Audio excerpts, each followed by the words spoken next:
L'église de Kentomossi a élargi sa vision en créant une annexe dans le quartier Puma à Ngoyo. Le pasteur Sylvestre Mukwavile nous y conduit.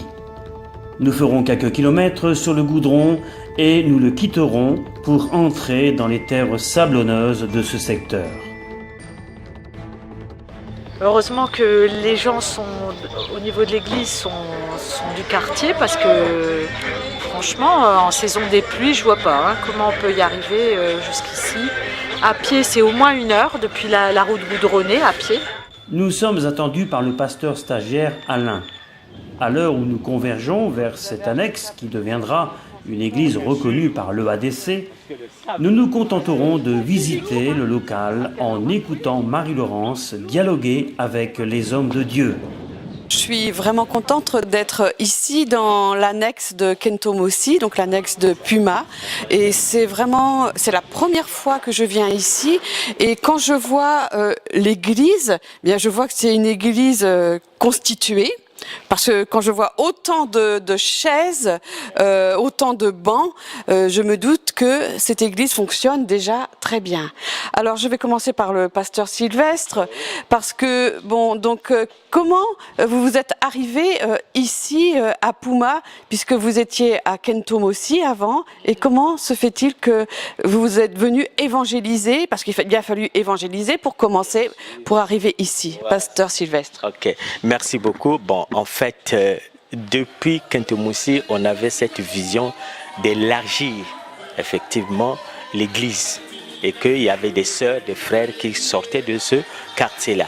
Et on s'était dit que c'était tout à fait normal que nous commençons par une maison de prière. Et la maison de prière, on l'avait commencé chez un frère en Christ ici, le frère Luc. Et de cette maison de prière, il y a eu un agrandissement, un élargissement, une croissance. De telle sorte que, de cette croissance, on s'est dit, mais il va falloir qu'on en fasse une annexe. Étant donné qu'il y avait déjà quelqu'un qui était là, qui était en cours de formation à l'IBAD. Maintenant, au fil des temps, avec le frère qui nous avait, en fait de compte, prêté sa cour, on a érigé un hangar, mais on s'est aperçu que ce frère-là avait un mauvais témoignage. Et par rapport à cela, on s'était dit que non, il fallait qu'on quitte chez le frère. Et Dieu nous a fait grâce, on a trouvé donc ce terrain, on a érigé l'hangar. Et au moment qu'on a érigé l'hangar, avec tout ce qui est comme banc, ainsi de suite. Mais ce qui est très positif, c'est que il y a eu une grande croissance numérique dès lors qu'on était sorti là-bas. Et ce qui nous a fait aussi du bien, c'est que le frère à qui on avait confié la toute première implantation depuis le frère Luc, là où on était, ce frère, le bureau exécutif national de notre communauté va le retirer d'ici, de là, pour l'envoyer à Madingu.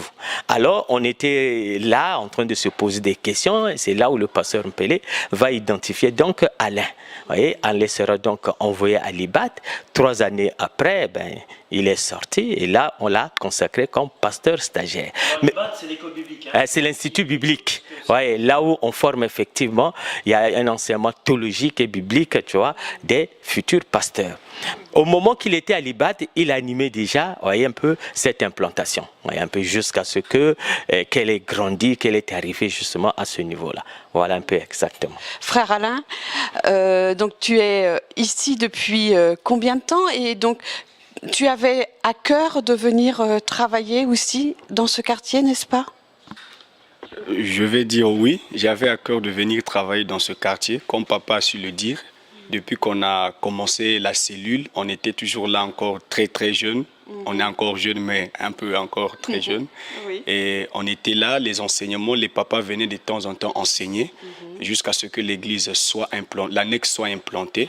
Et comme papa a su le dire, donc c'est eux qui ont décelé l'appel, qui ont reconnu que ce jeune a quelque chose de Dieu. C'est vrai qu'à cette époque, on ne croyait pas que je devais être le responsable de l'annexe, puisqu'il y avait un bien-aimé comme papa a su le dire. Et donc c'est en ce moment-là qu'on m'envoyait à l'Institut biblique, et après ma formation, j'ai senti aussi à cœur de travailler ici à Puma. C'est pourquoi je n'ai pas eu des problèmes avec des pères, des papas. J'avais à cœur, et quand ils m'ont dit c'est toi qui vas qui va être le responsable ici, j'ai été d'accord dans la joie et dans Oui, la paix. donc tu étais prêt. Tu étais prêt à ce moment-là quand les papas ont dit « Ok, c'est toi qui vas être là ». Ils ont discerné en fait que tu avais reçu la capacité pour le faire. Oui, oui, j'étais prêt. J'étais prêt. Oui, très bien. Donc ça fait combien de temps que tu es maintenant ici? Donc tu as fait l'IBAD. Tu peux nous raconter un petit peu ce qu'est l'IBAD, puisque toi tu as fait cette école. Tu peux nous en dire un petit peu plus? On m'a inscrit à l'IBAD le 7 septembre 2015. J'ai fait 3 années là-bas et c'était merveilleux parce que je peux dire que l'IBAD, quand on s'inscrit à l'IBAD, au début c'est difficile parce que la formation est tellement accélérée et deux fois, telle que notre génération, on était à 5 au début, mais il n'y a que 2 qui ont fini. Donc la formation est vraiment très très importante, accélérée. Et l'IBAD m'a beaucoup aidé. Il y a certaines choses que je commence à faire ici, c'est grâce à l'IBAD. Dans la gestion, dans beaucoup de choses. Vraiment, l'IBAD a fait un grand travail dans ma vie. Le changement de caractère, l'IBAD vraiment nous a beaucoup aidés. Ok, merci Alain. Donc on voit que l'IBAD est un instrument important pour l'église de l'EADC.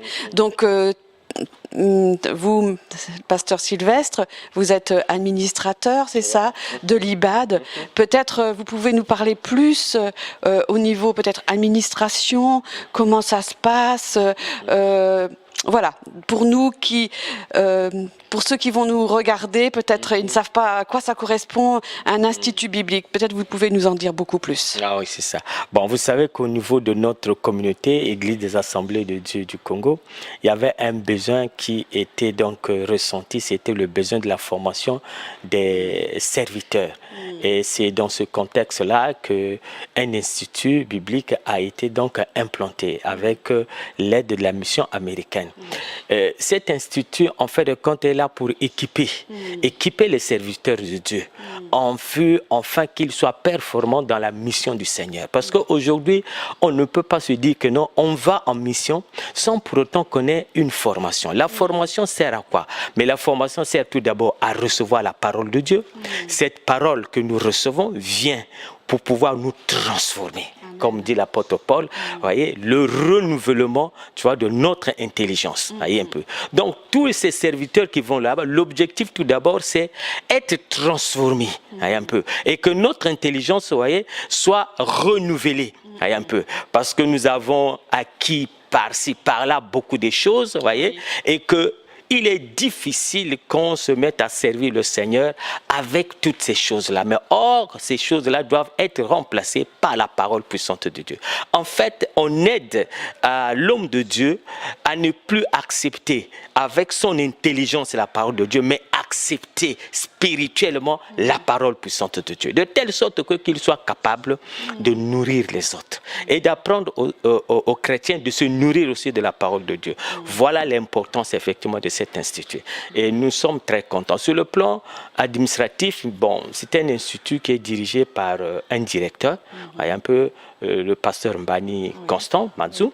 Et autour donc de ce directeur, il y a une équipe de direction. Il y a le pasteur Olivier Babingi qui est le doyen académique. Il y a le pasteur Voukoulou Sosten qui est le surveillant général.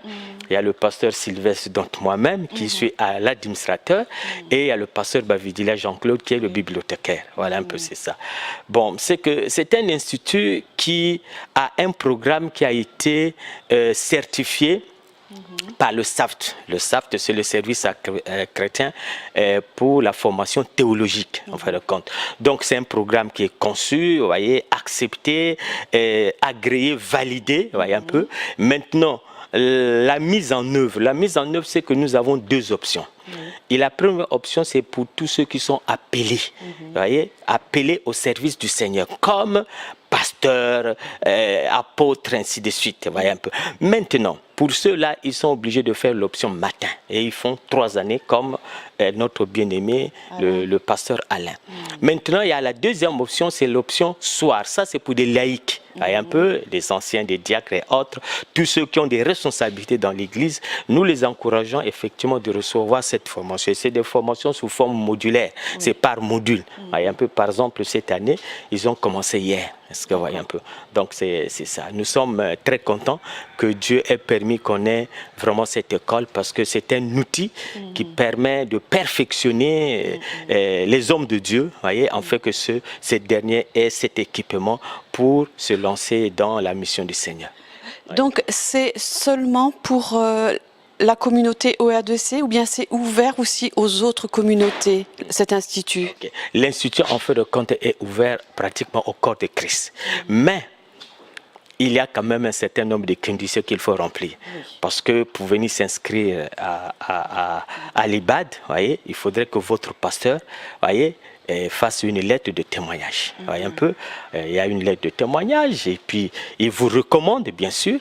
Et puis aussi qu'on regarde si vous êtes en dehors de l'EADC, ben, vous venez de quelle dénomination? Est-ce que la dénomination, est-ce que nous confessons, bon, peut-être pas la même foi, voyez, mais au moins la doctrine chrétienne, est-ce que c'est celle-là?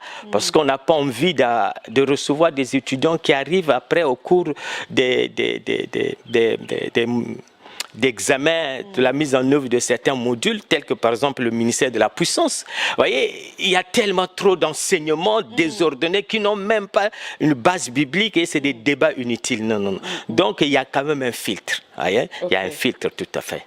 C'est une bonne chose, justement, qu'il y ait ce filtre, parce que c'est vrai qu'aujourd'hui, comme vous le dites, il y a un petit peu des choses qui sont désordonnées, ça arrive de tous les coins du monde, et c'est parfois, comme on dit ici, du n'importe quoi. Donc, c'est vrai que c'est important. Je me tourne vers vous, Alain.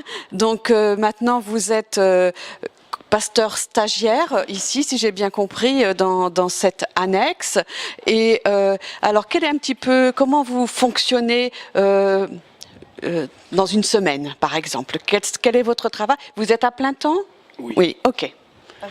Oui, nous avons un programme qui est simple par rapport à notre contexte ici à Ngoyo, tel que nous avons un culte d'adoration chaque dimanche.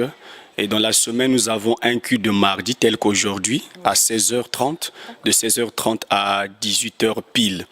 Nous avons aussi un culte de la jeunesse chaque jeudi, toujours de 16h30 à 16h pile. À 18h pile plutôt, merci. Nous avons aussi un culte des sœurs, chaque vendredi, de 15h à 18h pile. Et les samedis, c'est la répétition des chantres, les après-midi aussi. D'accord. Donc aussi, c'est là que vous recevez, s'il y a des situations difficiles, c'est là que vous recevez. Alors, bah, vous êtes jeune, c'est vrai, et donc j'imagine que vous avez besoin de vos pères parfois pour résoudre certaines situations. Oui, c'est pourquoi nos pères n'ont pas voulu nous abandonner vite. Ils sont toujours là présents avec nous, nous orienter, nous corriger. C'est pourquoi ils sont toujours là avec nous. Quand il y a des situations qui nous surpassent un peu, on fait appel à eux, ainsi de suite. Merci beaucoup. Moi, je suis très heureux d'entendre vos opinions, votre vécu, votre partage. Je vais me tourner vers Alain. Alain, en fait, le quartier, tu as appris à le connaître? Oui, puisque ça fait au moins 5 ans que je suis ici à Ngoyo. Oui, d'accord. Et comment tu as vécu cette intégration? Pas l'intégration culturelle, mais l'intégration pour faire connaître l'évangile, les contacts, porte à porte, campagne dehors, etc. On fait du bruit? Bon, c'est vrai. En fait, nous avons eu l'avantage parce qu'avant que je me convertisse d'abord, on avait des relations avec des païens, des jeunes païens. À l'époque, je vendais dans un kiosque qui m'a permis d'avoir plusieurs relations avec des jeunes, avec d'autres familles. Et c'est comme ça, quand je me suis converti, quand il y a eu aussi l'implantation de cette annexe, et ensemble avec quelques frères qu'on priait déjà ensemble à Kentomossi, on avait cette facilité de rentrer dans des parcelles, parler de Jésus. Comme on a cette liberté, on parlait de Jésus. C'est comme ça qu'on a commencé à intégrer, à rentrer dans d'autres familles pour parler du Seigneur. Oui. Quel est le verset clé de la Bible qui a touché toi, ton cœur, pour que tu viennes à lui? Bon, je suis né d'abord dans une famille où on croyait à plusieurs choses, plusieurs réalités. Et le verset qui m'a transformé, c'est Acte 4, 12, où il est écrit un seul nom par lequel nous sommes sauvés, c'est le nom de Jésus-Christ. Quand j'avais compris ce verset, ça m'a transformé. J'avais compris que des choses auxquelles je croyais n'étaient pas la réalité. Et donc, c'est ce verset, j'oublie jamais ce verset. Acte 4, verset 12. Et un seul nom, c'est Jésus-Christ. Alors, vous voyez, un seul nom, Jésus-Christ. On a beau avoir toutes les religions du monde, mais le seul nom de Jésus, c'est celui qui peut toucher notre cœur. Merci, pasteur Sylvestre. Un dernier mot ? Nous sommes très contents de vous recevoir au niveau de notre église annexe qui est Puma, parce que ça nous réconforte et puis ça nous encourage dans le travail que nous sommes en train de faire. Et que Dieu soit loué, qu'il soit glorifié et que sa gloire vraiment vous accompagne. Merci beaucoup, c'est très bon. Okay. Merci bien. Nous, on continue. À très bientôt. La mission progresse. Elle progresse. Lors de notre prochain voyage, notre prochain séjour, nous espérons vivre un ou plusieurs cultes dans cette annexe avec nos frères et sœurs. Cette œuvre a besoin d'être encouragée et portée dans la prière.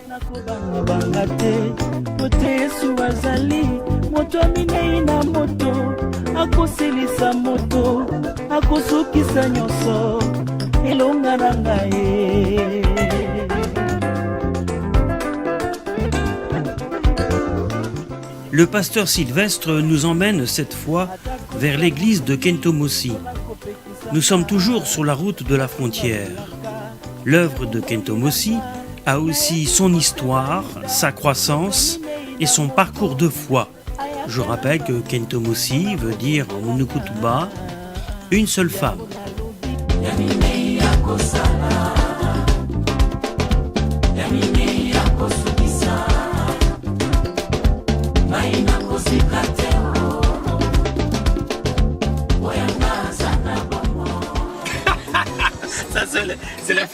C'est la première fille de Mpélé. Oui. Attendez, on arrive. Toujours accueillis par les enfants et sans protocole, Marie-Laurence s'entretient à nouveau avec le pasteur Sylvestre afin de connaître un peu mieux l'histoire de Kentomosi. Quant à nous, nous avons eu le privilège de participer à la naissance de cette église. Tout à l'heure, nous étions à l'annexe de Puma et nous voilà maintenant à la maison mère, la maison donc de Kentomosi. Mais c'est la maman. Mais cette maison de Kentomosi, moi, elle me dit beaucoup de choses aussi. Ah oui, ça, voilà. Donc, je suis ici comme en terrain conquis, entre guillemets. Pas tout à fait, mais bon, quand même, on a mis nos pieds ici, peut-être en même temps que toi ici, pasteur Sylvestre, sur ce terrain. Donc, c'est une parcelle donc, qui a été achetée à l'époque, je pense, en 2001 ou 2002. Voilà, et c'est une parcelle à peu près de 600 mètres carrés, si je me souviens bien. 500 mètres carrés. Oui, 500 mètres carrés. Ah, pardon, je pensais que c'était un peu plus. Ok. 20 sur 25, d'accord. Et donc, on avait fait cet achat à maman Pauline, qui était ici un petit peu plus haut, qui aujourd'hui malheureusement est décédée. Mais voilà, c'est donc nous avions commencé l'évangélisation ici dans ce village. C'était vraiment un tout petit village avec quelques maisons et nous avions commencé donc sur des troncs d'arbres.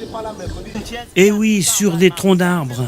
Mais bien avant cela, il fallait éviter l'improvisation. Le respect envers les autochtones était de rigueur pour moi et sous le conseil de mes collaborateurs, nous nous sommes assis avec le chef du village pour lui soumettre l'annonce de l'évangile parmi les siens.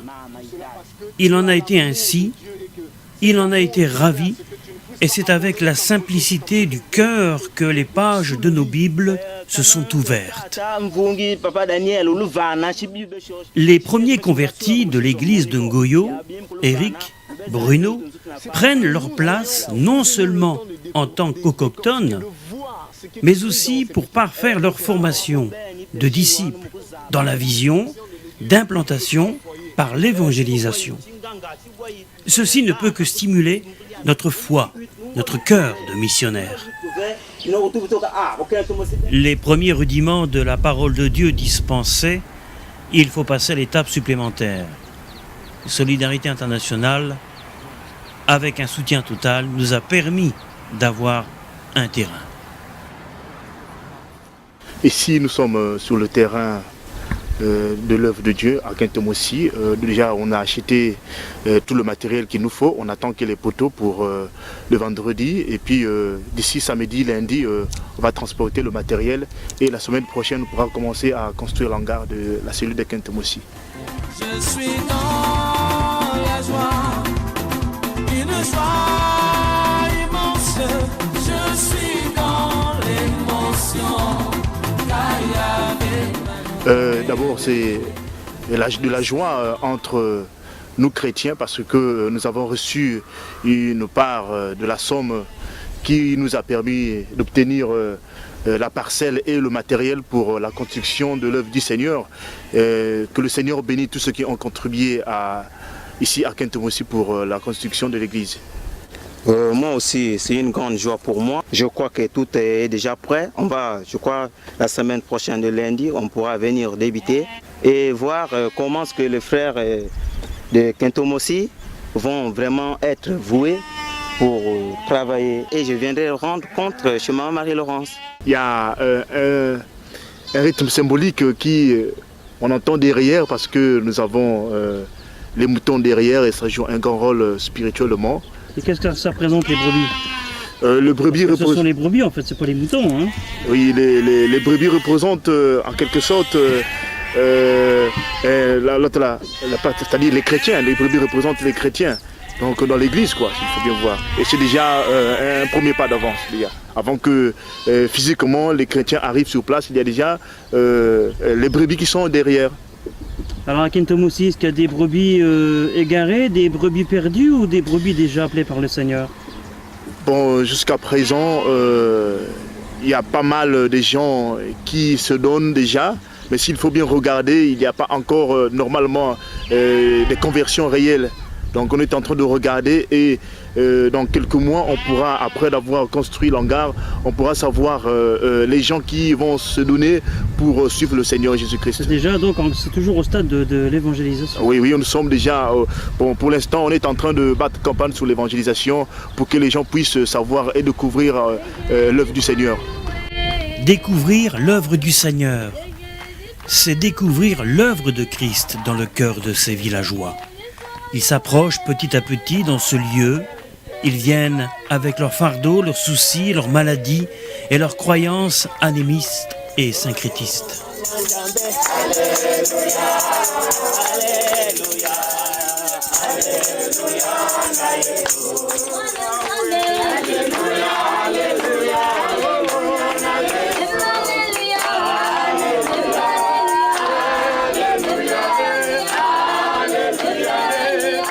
Ici, l'interprétation est faite en Vili ou en Munukutuba. La langue française doit s'adapter au code de langage le plus simple pour les autochtones.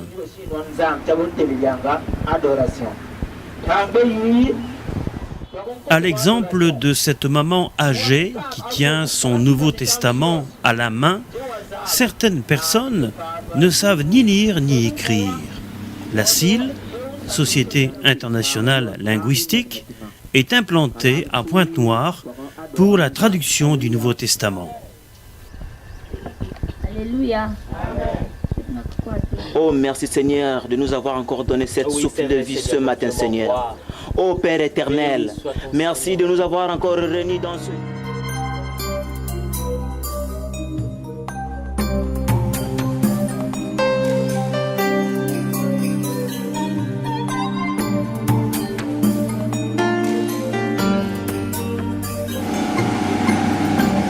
À plusieurs reprises, des actions d'évangélisation par le film seront organisées afin de maintenir les villageois dans la foi. L'image joue un rôle très important, ce qui simplifie l'annonce de l'évangile. Et c'est une manière de se placer à leur portée et d'observer les réactions sur les visages quand un mot, une phrase, une scène les interpelle.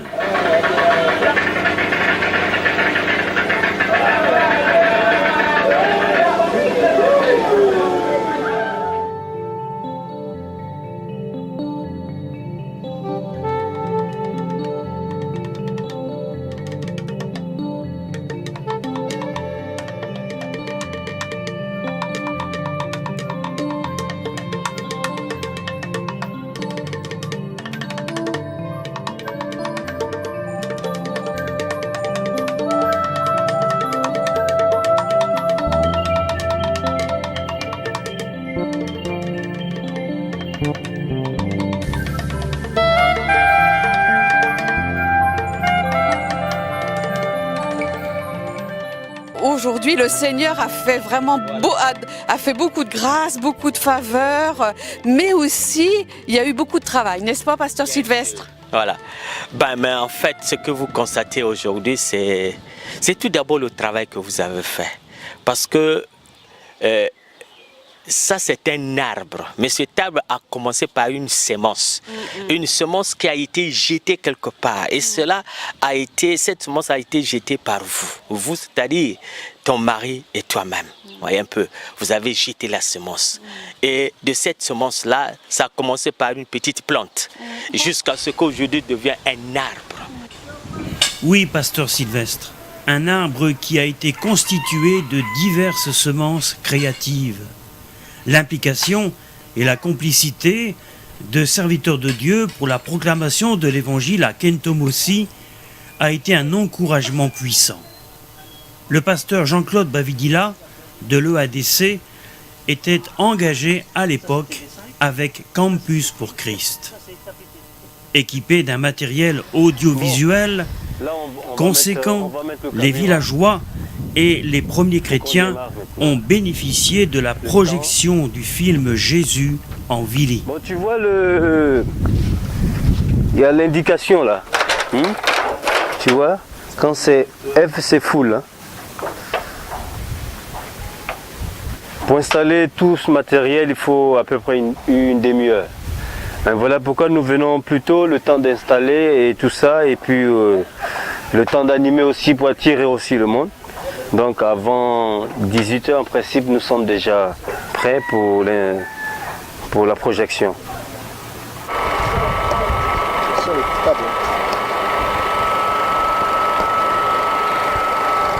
Bon, on va mettre la première bande, essayer. Avant qu'on passe à l'animation, on va mettre la première bande. Tu as vu? Encore. Oh. Voilà. Ah, le groupe s'est arrêté là. Va vérifier, Yacinthe. Bon, nous aussi, nous sommes en fait dans un cadre d'évangélisation du village de Kentomosi. C'est un petit village. Alors nous allons faire la projection du film Jésus en langue Vili. Un film qui a été l'original en anglais, mais qui a été synchronisé en Vili.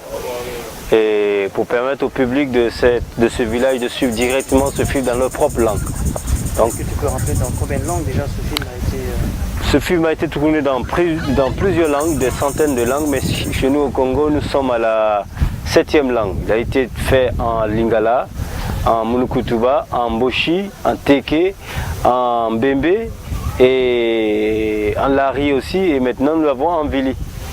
Donc nous avons pris une équipe de gens qui maîtrisent bien la langue. Après un travail de script, ils ont pu traduire cela. C'est un travail bien fait qui va aussi permettre au village de Kentomosi vraiment de se réjouir. C'est une manière pour nous d'apporter l'évangile de Jésus-Christ dans une langue des gens, une langue locale, pour que les gens la suivent directement. Donc c'est pour autant dire que toutes ces réalisations que vous voyez, parce qu'il y avait eu la bonne graine. S'il n'y avait pas la bonne graine, on ne devait pas avoir un arbre aussi comme important. Un peu. Et de cet arbre, il y a eu encore des fruits, des rejetons, bon voilà, et nous sommes allés encore planter ailleurs. Mais le point de départ, c'est la graine que vous avez effectivement jetée ici à Kentomosi. Et ça, c'est très très très important. Mais Christ n'a pas parlé de ces trois choses. Si la graine est semée parmi les adultes, dans les premiers cultes, elle doit l'être aussi dans les petits cœurs. Mais pour ce faire, il fallait mettre en place rapidement un espace pour les enfants, quelque chose qui soit à leur portée. Dans cet environnement luxuriant et naturel, les conditions étaient réunies pour se réfugier à l'ombre des palmiers. C'est sous la houlette de Marie-Laurence que ces chers bambins entreront plus facilement en contact avec le Seigneur.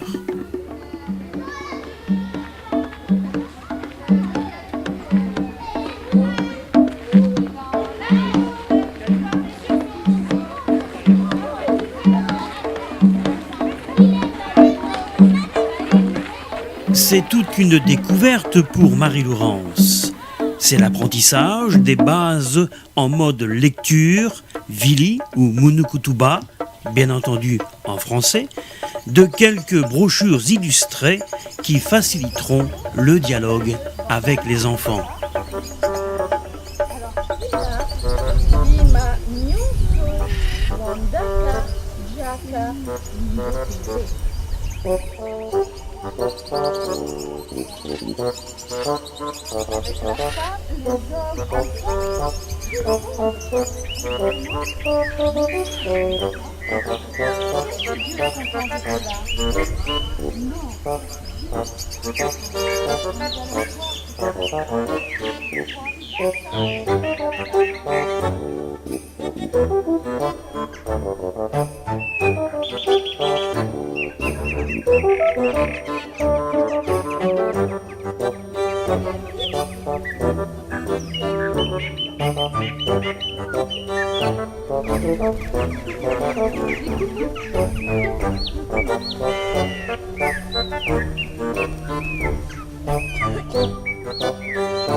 Et qu'est-ce qu'ils font là?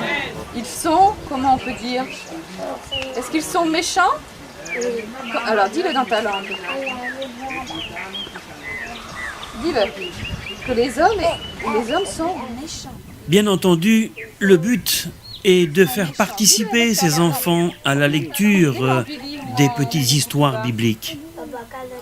Et puis pendant ce temps-là, c'est le pasteur Noël qui est venu encourager, exhorter et soutenir cette œuvre pionnière.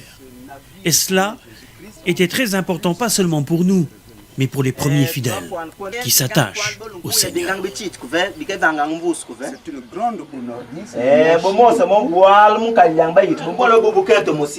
Si vous vous étiez abstenu de jeter ne fût-ce qu'une graine, aujourd'hui on ne devrait pas avoir un arbre aussi costaud que Kintomosi. Vraiment gloire à Dieu, parce que si Dieu a permis qu'on vienne ici, c'est que aussi on avait des frères et sœurs à Ngoyo qui nous ont aussi aidés dans ce travail d'évangélisation. Et c'est vrai que c'est toujours un travail en commun avec des frères. On ne peut pas travailler tout seul. On a travaillé avec une équipe et ça c'est important. Et donc aujourd'hui c'est vrai que c'est un arbre costaud qui est ici et je remercie le Seigneur pour cet arbre qui se trouve là à Kintomosi. Mais aussi ça veut dire que Dieu a mis en place des serviteurs de Dieu pour fortifier la petite semence qu'il y avait au départ, parce que nous avons laissé une toute petite plante au départ et aujourd'hui c'est devenu un grand arbre. Donc merci au Seigneur pour vous, surtout vous pasteur Sylvestre et vous et le pasteur Mpelé qui est en formation là maintenant. Ça fait 16 ans exactement que nous sommes partis d'ici. Alors pendant ces 16 années il y a eu beaucoup de travail, n'est-ce pas pasteur Sylvestre? Il y a eu un grand travail qui a été fait. Vous savez que c'est Dieu lui-même qui fait grandir. Parce que, quels que soient les efforts humains, mais au finish, c'est Dieu qui fait grandir. Amen. Et pour que Dieu puisse faire grandir son œuvre, voyez, il nous utilise. Amen. Et pour qu'il puisse nous utiliser, il faut qu'il soit avec nous, que sa présence nous accompagne. Et ça, c'est un principe très important que nous n'avons jamais triché depuis que vous nous avez laissé effectivement cette œuvre. Voyez. Et conserver la présence du Seigneur, tout d'abord, il faut la parole de Dieu. Et dans cette parole, voyez, nous nous sommes mis à enseigner cette parole. Et regardez un peu, maman Marie-Laurence. Nous tous, on fait baptiser, nous sommes venus à Christ, c'est bon. On passe par les eaux du baptême.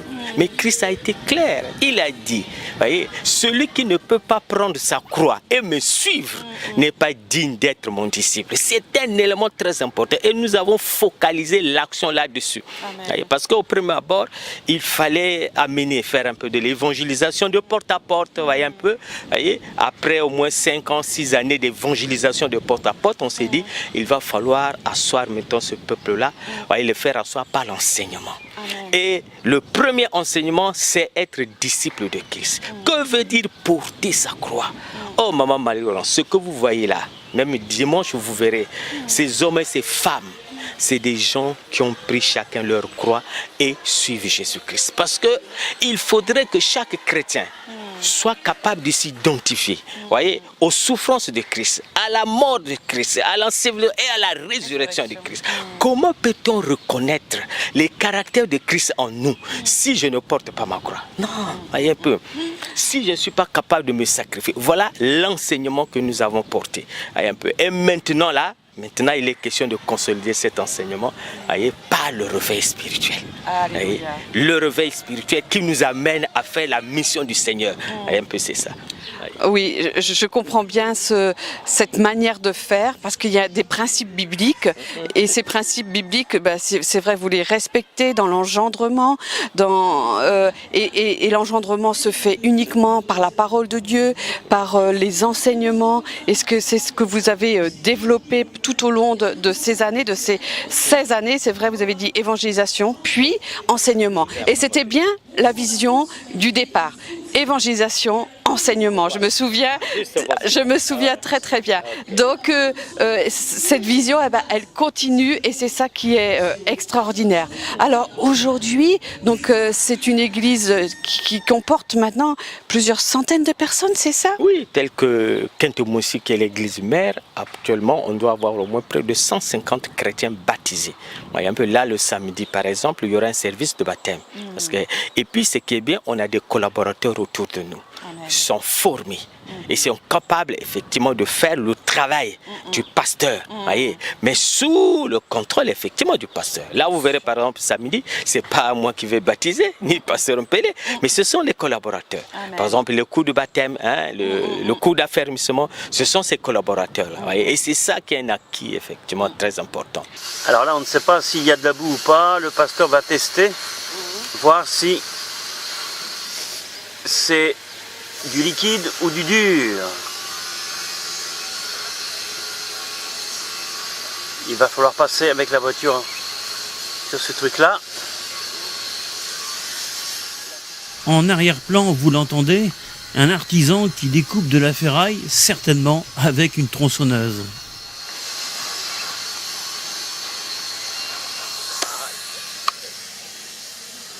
Apparemment c'est de la boue, hein.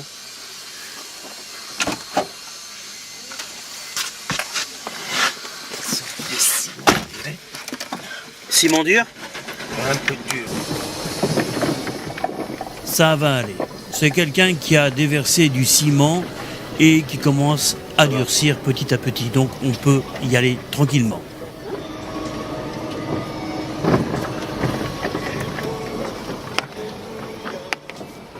Nous sommes au lac Nubi. C'est un lac naturel qui se forme, qui se jette dans la mer. Nous avons un service de baptême. Vous voyez, il y a un frère plus 3 sœurs qu'on va faire passer par les eaux du baptême. Voyez. Nous sommes à combien de kilomètres de Kintomosi? Bon, apparemment nous sommes à 2 km. Voyez un peu là, c'est parce qu'on a... On vient de faire la route là, effectivement. On a fait la route, on a utilisé un peu le raccourci. Sinon, tout droitement, ça fait 2 km. Jusqu'à présent, mon nom n'était pas inscrit dans la liste des enfants du Christ. Là, je veux naître de nouveau. D'accord. Et tu fréquentes l'église depuis combien de temps? Ça fait 3 ans. 3 ans. Non, 3 ans. 3 ans, c'est trop. 2 ans. 2 ans. 2 ans. Alors, qu'est-ce qui a fait Jésus pour toi? Dis-moi un peu. Il fait beaucoup de choses. Déjà, le souffle de vie qu'il me donne, c'est beaucoup. Surtout que je ne le paye même pas. C'est beaucoup. Voici les candidats qui arrivent tout doucement.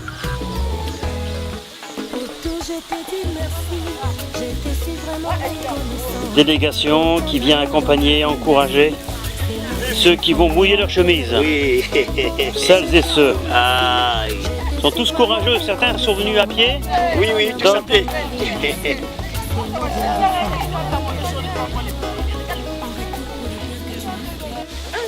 Là on jauge, c'est le test, c'est la bonne hauteur, non? Oui.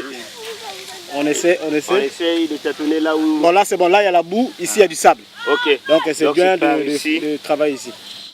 Acte chapitre 8, nous allons prendre à partir du verset 36. Vous connaissez l'histoire, c'est l'histoire de Philippe et l'eunuque éthiopien. La Bible dit, comme ils continuaient leur chemin, ils rencontrèrent de l'eau.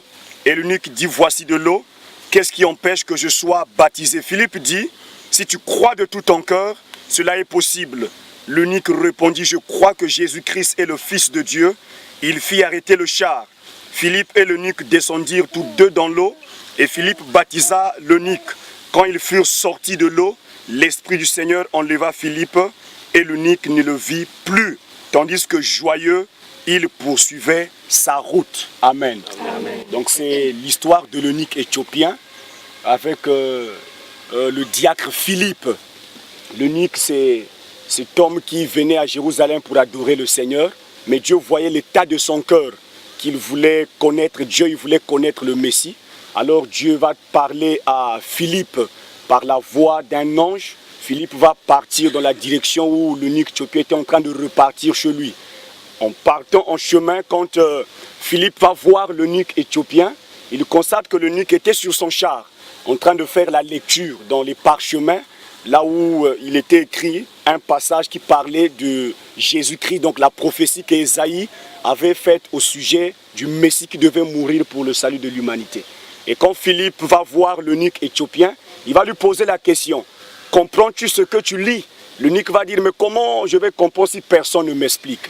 Alors l'eunuque va inviter Philippe à monter sur le char avec lui. Et en chemin, il va commencer à lui expliquer, il va aussi lui prêcher l'évangile. Et les deux, pendant qu'ils étaient en train de partir sur le char, l'eunuque va voir l'eau. Il va poser la question à Philippe, l'eau est là, qu'est-ce qui empêche que moi je sois baptisé? Donc on voit que l'eunuque savait que le baptême chrétien devait se faire dans l'eau. Et la Bible dit, nous l'avons lu tout à l'heure, les deux vont donc descendre dans l'eau. Il est sorti du tombeau, il est Seigneur. Tout genou fléchira, toute langue confessera que Jésus est Seigneur. Il ne m'abandonne jamais. Je n'ai rien à craindre, car Yahvé m'a libéré. Mon papa est fidèle, il ne m'abandonnera jamais. Je n'ai La formation biblique, ce n'est pas une formation théorique, une formation pour accepter avec notre intelligence. Non, ce n'est pas ça. La formation biblique, théologie biblique, consiste tout d'abord à nous transformer notre être intérieur. Est-ce que vous voyez un peu? Par le renouvellement de l'intérieur. Parce que le grand combat est à ce niveau-là. Voyez un peu. Dans les pensées. Voilà un peu. Le grand combat est là. Il faut qu'il y ait un changement. Et ce changement-là, c'est chaque jour. Alors, à tel point que la personne qui est formée, elle est capable de se nourrir de la parole de Dieu et apprendre aux autres à se nourrir. Mais comment voulez-vous que moi-même, je ne sais même pas comment me nourrir, je vais apprendre aux autres à se nourrir, voyez un peu. Et c'est pour cela que ce principe-là d'enseignement, voyez un peu, au niveau de Kentomosi, nous sommes stricts là-dessus. C'est pour cela que vous voyez, l'Église mobilise les fonds pour envoyer le pasteur Mpélé faire sa licence. Parce que nous savons qu'il y a un plus qu'il nous apporte, voyez un peu. Et nous sommes infiniment reconnaissant notre Dieu dans ce sens. Tout à fait. Donc ça c'est important de voir cette chose-là.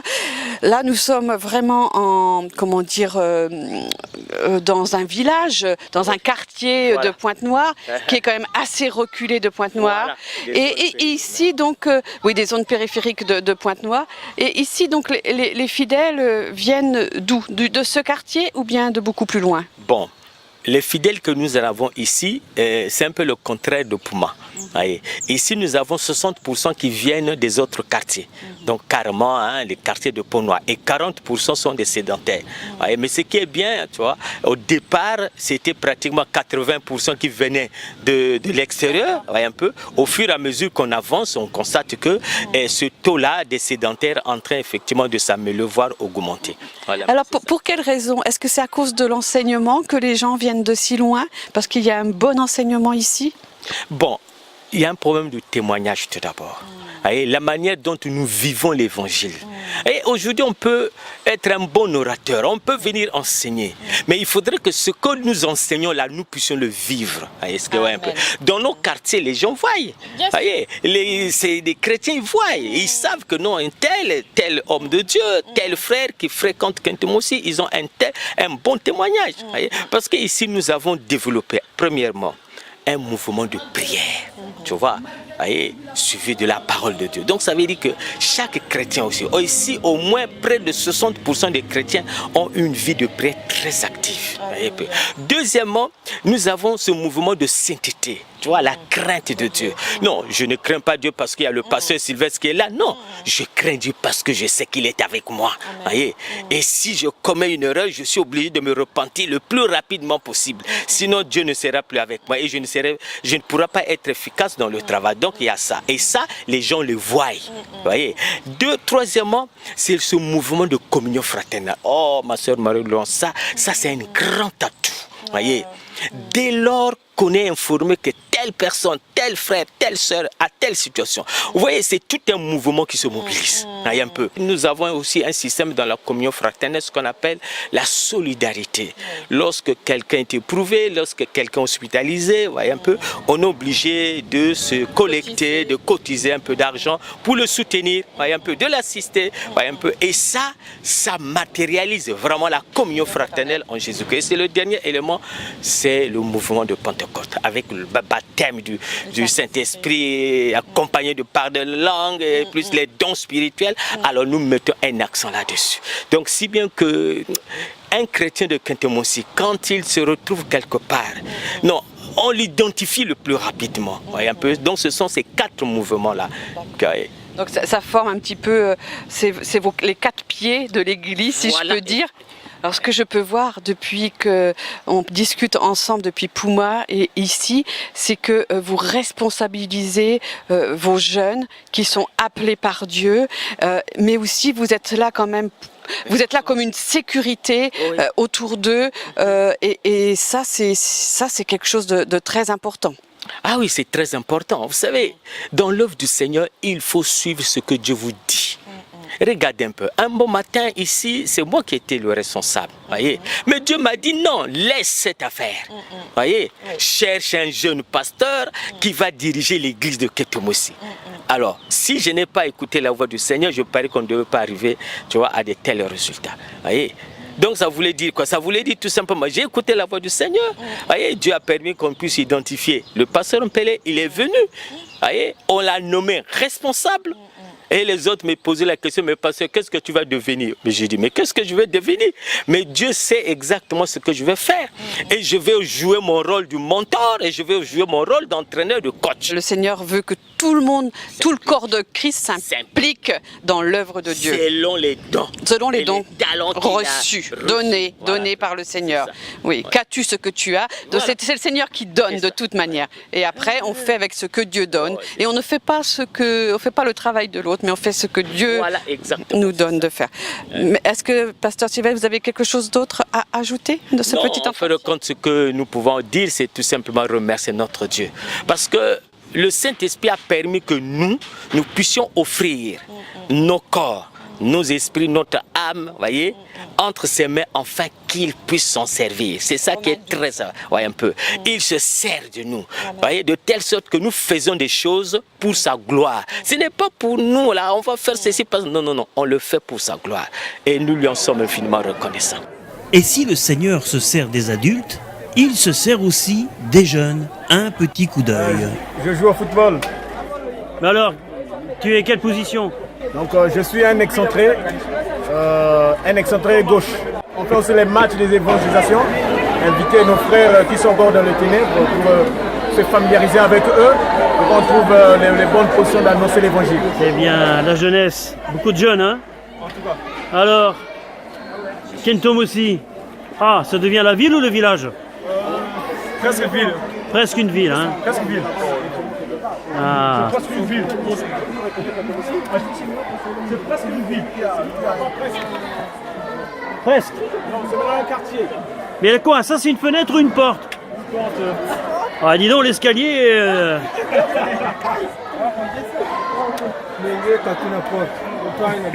Tout le monde se met en position pour la photo, là, ce que je vois là. Ah, donc ça, c'est le groupe jeunesse, non? Bonjour la jeunesse de France, nous sommes la jeunesse de Kentomosi. Nous voulons vraiment transmettre toutes nos salutations. Comme le pasteur Luban a su le dire aussi, il y a aussi un groupe de jeunes en France. Donc nous sommes vraiment ravis de vous dire salut, bonjour, bonjour, bonjour. La jeunesse de Kentomosi vous salue. Et je crois que par la grâce de Dieu, c'est un jour qu'on pourra être aussi ensemble. Tout est possible par Dieu. Que Dieu soit béni et que Dieu vous bénisse davantage aussi. Bonjour. Bonjour. À l'école, je m'appelle Etia. À l'école, on nous apprend des choses que Jésus parle dans la Bible. Nous sommes très heureux et nous savons qu'un jour aussi on se verra, que Dieu vous bénisse, qu'il vous comble de joie et que la paix soit toujours avec vous et que l'amour fraternel soit toujours en vous. Moi, je suis restée plus avec donc Claudie, c'est ça? Claudine, l'épouse du pasteur. Et ça, je suis très interpellée par son rôle dans l'Église, mais aussi sur les besoins matériels, donc, puisqu'elle a une petite affaire, et donc ça lui permet d'avoir un petit revenu dans la famille. Je pense que c'est très très précieux pour son mari et même pour l'Église, parce que ça fait un revenu et je vois vraiment la masse de travail. Elle n'a pas encore, ils n'ont pas le courant encore, le courant électrique. Ils ont juste une petite plaque solaire. Mais c'est tout petit, ça ne donne que peu d'électricité. Et vraiment tout notre travail qui est en France, notre travail de femme, est démultiplié de par l'eau qu'il faut aller puiser là, le linge à laver à la main, tout, pas d'électricité, c'est vraiment... Et en plus, son rôle de femme auprès de maman, auprès des autres femmes dans l'Église, c'est vraiment, ça m'interpelle beaucoup. Oui. Merci Pasteur Sylvestre, merci au Seigneur pour tout ce qu'il fait. Et oui, voilà, et il continue de faire et il fait encore. Gloire à Dieu.